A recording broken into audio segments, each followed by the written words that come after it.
So next, what we have to do to remove the door handle, and all you need to do, just pull this side all the way down.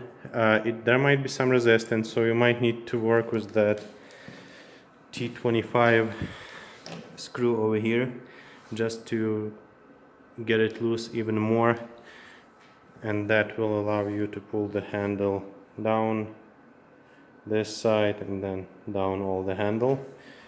And now we can remove this screw over here. So that was T30 screw, and now hopefully we can pull everything out together.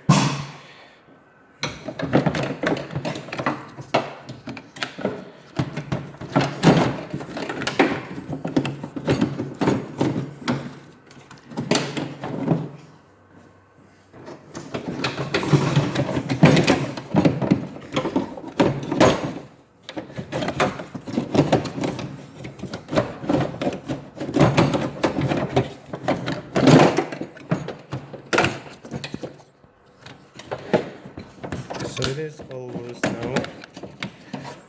I probably will need two hands to get it out, but it is probably wiggling out. I will let you know in a second.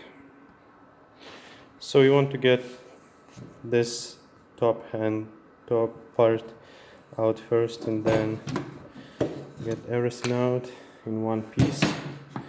So that's the screw I was talking about, T25, and when you turn it in and out, it will let the handle get out of this engagement over here.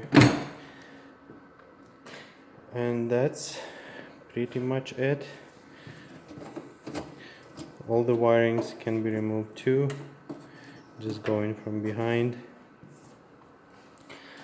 But that's what you need to do and what you do not need to do or shouldn't do when you remove and disassemble your door of 2014 Ford Fusion. Thanks for watching. Bye bye.